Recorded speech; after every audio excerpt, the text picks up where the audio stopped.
வணக்கம். இப்போ நம்ம சேனலில் இப்போ தான் நீங்கள் ஃபர்ஸ்ட் டைமாக பார்க்குறீங்க அப்படின்னா சேனலை சப்ஸ்கிரைப் பண்ணி வச்சுக்கோங்க, பெல் பட்டனை ப்ரெஸ் பண்ணி வச்சுக்கோங்க. அப்போ தான் நான் வீடியோ போட்ட உடனே உங்களை தேடி வரும். ஓகேங்களா? இப்போ வாங்க, நம்ம இந்த ஹேட் பெட்டர் நாட் வச்சு நம்ம வீடியோ போட்டிருந்தோம். எல்லா வீடியோஸுக்கும் நல்ல கமெண்ட்ஸ் கொடுக்குறீங்க. நான் கேட்குற கொஸ்டினுக்கு நீங்கள் ஆன்சர் பண்ணுறீங்க. ரொம்ப தேங்க்ஸ். இதில் ஹேட் பெட்டர் நாட்டில் நிறைய வியூவர்ஸ் ஆன்சர் பண்ணியிருந்தீங்க. அதில் ஒருத்தவங்க கேட்டிருந்தாங்க, இந்த ஹேட் பெட்டர் நாட்டை பயன்படுத்தி பாஸ்ட் டென்ஸில் சொல்லலாமா, ஃபியூச்சரில் சொல்லலாமா அப்படின்னு கேட்குறாங்க. அப்படின்னு ஒரு சந்தேகம் கேட்டிருந்தாங்க. அதை எல்லாருக்கும் சொல்லிட்டா யூஸ்ஃபுல்லாக இருக்கும் அப்படிங்கிறதுனால தான் இப்போ இதில் சொல்ல போகிறோம். சொல்லிட்டு அடுத்த டாபிக் போக போகிறோம். இந்த ஹேட் பெட்டர் நாட் அதுக்கு பக்கத்தில் பேஸ் ஃபார்ம் ஆஃப் வேர்ப் 1 தாங்க வரணும். அங்க வேர்ப் 2லாம் வரக்கூடாது. ஓகேங்களா? அது போல ஃபியூச்சருக்கும் அது வராது.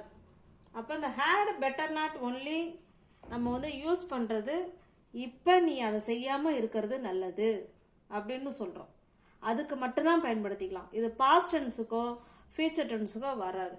ஹேட் பெட்டர் நாட்டுக்கு பக்கத்துல பேஸ் ஃபார்ம் ஆஃப் வேர்ப் 1 மட்டும்தான் வரணும். ஓகேங்களா? இப்போ நெக்ஸ்ட் போலாங்களா? இப்போ பாருங்க, நம்ம இன்னைக்கு எதை பத்தி பார்க்க போறோம்னா, நீங்களே இல்லைன்னா நீயே அதை செய், இல்லை நீங்களே அதை செய்யுங்க, இல்லை நீங்களே இங்கே வந்துருங்க, நான் வரல உங்களை அழைக்க. இப்போ நீங்களே, நீயே, உன்னையே நீ பத்திரமா பார்த்துக்கோ, நீயே சந்தோஷப்பட்டுக்கோ, நீயே சந்தோஷப்படுத்திக்க, உன்னையே, நீயே தான், இப்படி வலியுறுத்தி சொல்ற வார்த்தைகள் இதெல்லாம். நீங்கிறது சாதாரணமாக, நீ இதை செய் அப்படிங்கிறது இயல்பா சொல்றது. நீயே இதை செய் அப்படிங்கிறதுக்கு வித்தியாசம் இருக்கு இல்லைங்களா? இந்த மாதிரி வலியுறுத்தி நம்ம சொல்லும் பொழுது இதை எப்படி இங்கிலீஷ்ல சொல்லலாம் அப்படிங்கறத நம்ம இன்னைக்கு இந்த வீடியோல பார்க்க போறோம். ஓகேங்களா? இப்ப நீங்களே, இது பெரியவங்களா இருந்தா நீங்களேன்னு சொல்லலாம். இதே சின்ன குழந்தையா இருந்தா நீயே இதை செய் அப்படின்னு ஒருமையில கூட சொல்லலாம்.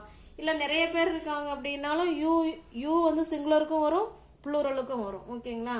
நீங்களே, நீயே, இல்ல உன்னையே, நீயே தான் அதை செஞ்ச, இப்படிலாம் நம்ம சொல்லுவோம் இல்லைங்களா? இந்த மாதிரி வலியுறுத்தி சொல்ற வார்த்தைகளுக்கு இங்கிலீஷ்ல எப்படி சொல்லலாம்னா யுவர் செல்ஃப்.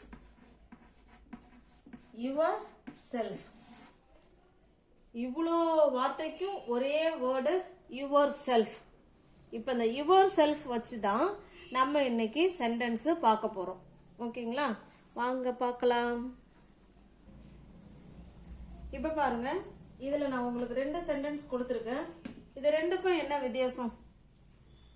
தமிழ்ல நம்ம ஃபர்ஸ்ட் சொல்லுமே, நீ இதை செய், இதை நீங்க தான் செய்யணும் அப்படின்னு சொல்றோம். இது ரெண்டுக்கும் என்ன வித்தியாசம்? வித்தியாசம் இருக்கா இல்லைங்களா? கண்டிப்பா வித்தியாசம் இருக்கு.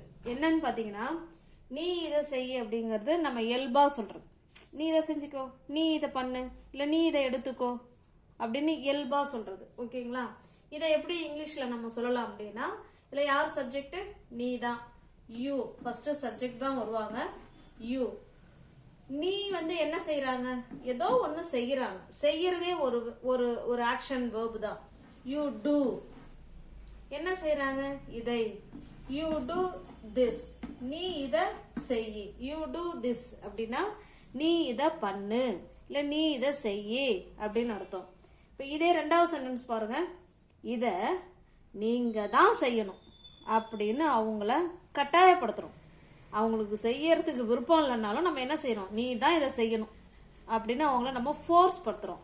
நீ தான், இல்ல நீங்க தான் இதை செய்யணும் அப்படின்னு சொல்லி, சாரி இது ஓகே, நீங்க தான் அப்படின்னு நம்ம இந்த இடத்துல என்ன பண்றோம்? கட்டாயப்படுத்துறோம் அவங்கள. நீங்க தான் அதை பண்ணணும்னு வலியுறுத்தி அவங்கள சொல்றோம். இதை எப்படி இங்கிலீஷ்ல சொல்லலாம்? யூ தானே இங்கே சப்ஜெக்ட். ஏன்னா நம்ம அவங்கள தானே சொல்றோம், நீ தான் இதை பண்ணணும் அப்படின்னு. அதனால யூ சப்ஜெக்ட். யூ நம்ம அவங்கள ஃபோர்ஸ் பண்றோம். ஒரு வேலைய நம்ம ஒருத்தவங்கள ஃபோர்ஸ் பண்ணும் பொழுது நீங்க ஹாவ் டு யூஸ் பண்ணணுங்க. இது நம்ம வந்து ஹாவ் டு வச்சு நம்ம இன்னொரு வீடியோவில் பார்க்கலாம். இப்போ நீங்கள் இது வந்து புரிஞ்சுக்கோங்க. சப்ஜெக்ட் ஹாவ் டு சேர்த்துக்கிறோம். எப்போ ஒரு விஷயத்த ஒருத்தவங்களை கட்டாயப்படுத்தி இதை செய்யி, அதை பண்ணு, இல்லை நீங்கள் கட்டாயமாக நீங்கள் வரணும் அப்படின்னு ஃபோர்ஸ் பண்ணுறோம் பாருங்களேன், அப்போ ஹாவ் டு சேர்க்கணும். ஹாவ் டுக்கும் பக்கத்தில் பேஸ் ஃபார்ம் ஆஃப் வேர்ப் ஒன்று தான் வரணும். இப்போ செய்யி அப்படிங்கிறது தான் இங்கேயுமே வேர்ப்.